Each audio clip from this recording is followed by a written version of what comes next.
Yesterday, something crazy happened in the streets of Nairobi during the ongoing protest.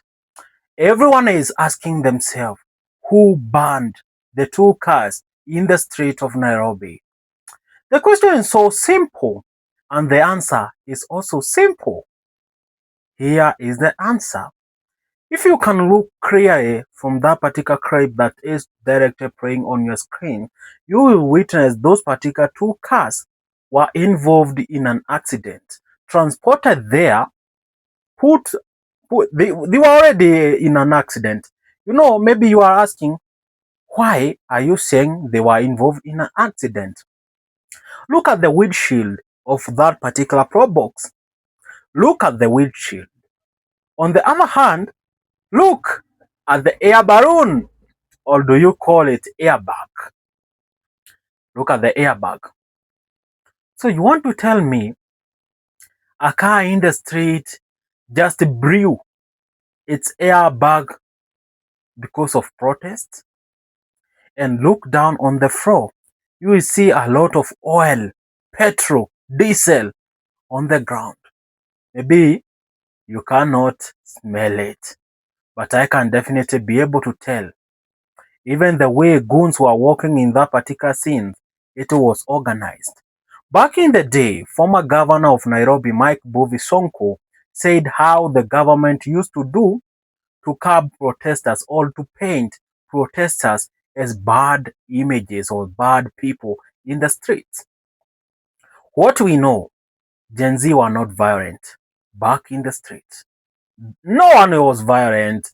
Don't come out with those particular funny allegations.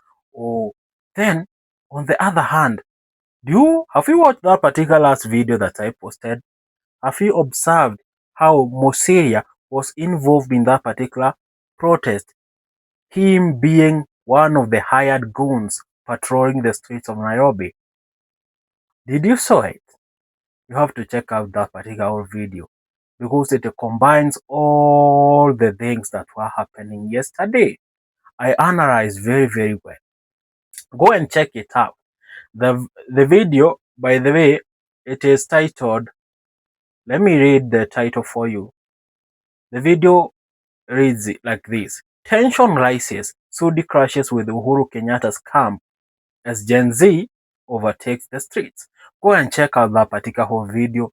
You are going to get some of these particular answers why there was organized criminals in town. Anyway, ladies and gentlemen, you have been able to see that particular footage of how the two pro boxes were burnt in town, and it looked like violence, but I can't generally say it is planned violence. The moment whereby the government felt like we are being overpowered. Let me give you a short story about this. The government keep on thinking that they are gonna win this particular war. Yet they had a lot of soldiers, police officers in the streets. Let me tell you this. Do you know in Kenya we have 120,000 police officers, the whole of the country. So we can overpower them if we mean to be violent. But right now, we are not violent. We are just peaceful protesters into the streets, and the police are shooting at us.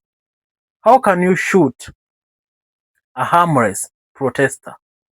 A protester who has already carried a smartphone, only a smartphone, a bottle of water, and a scarf, and maybe a mask. And another question I want to ask, why were the police covering their faces? Were they covering their faces after the BBC expose? Why? Why fear at this particular moment? Why fear roaming in the streets? Police officers are criminals sometimes.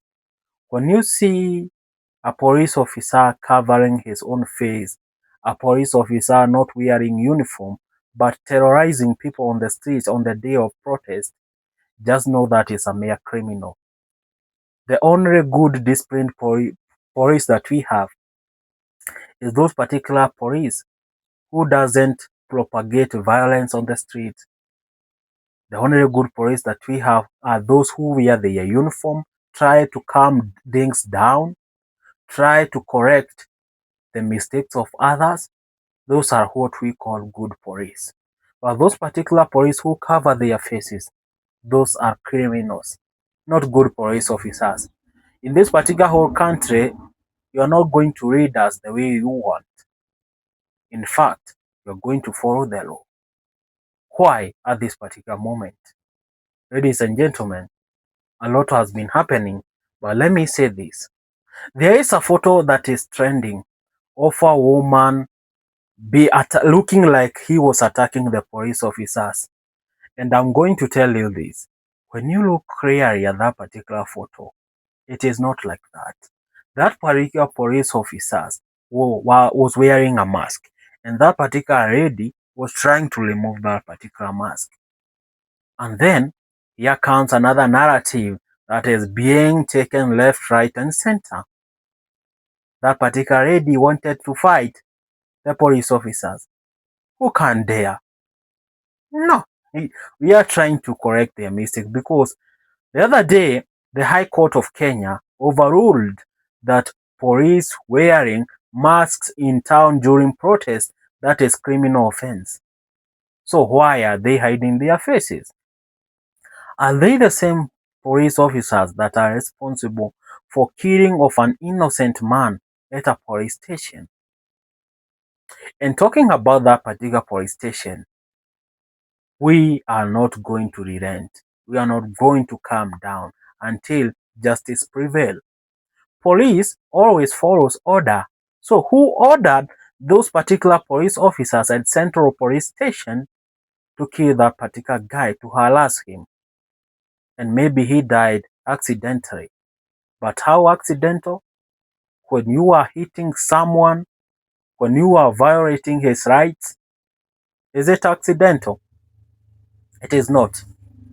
When you are ferrying someone from his own home 300 kilometers away, you wanna tell me that in between those 300 kilometers from Hawaii to Nairobi, there is no any other particular police station? Why? Police are criminals. Police are criminals. That is the thing. You know, when you come out and say that, they start feeling you. They start feel like you are one-sided guy. But let me say this. Let us be one-sided because it has always been a war of one side. Protecting government. Who is going to go protect the other local 190? Is it not going to happen? I see you. Ladies and gentlemen, I'm working out on something. Something is cooking. Tomorrow is the day. Wait for that particular video. It's going to drop exclusive. And let me remind you, my good name is Antri Jenga. This is EMK. And as usual, do not relent. Do not hesitate. This is Kenya. We are saying each and every particular day that we are trying to make our country better. We are trying to make things work for us. But look at us right now. It is crazy hefty in the streets. What is happening? I don't know. If we don't try to correct mistakes of our country, it's going to be bad. It's going to be tough. It's going to be worse. Let me say this. Let the demonstrations continue. See you there. And by the way, a quick update on something that I kept in mind that I'll keep updating you. There is ongoing funeral of Miri Wadok, the controversial TikToker of time. My guys, stories about protest has already taken over, and I'm not going to jump from that particular story to go back to Miri Wadok. May his soul rest in eternal peace. Yo, my guys, situonane.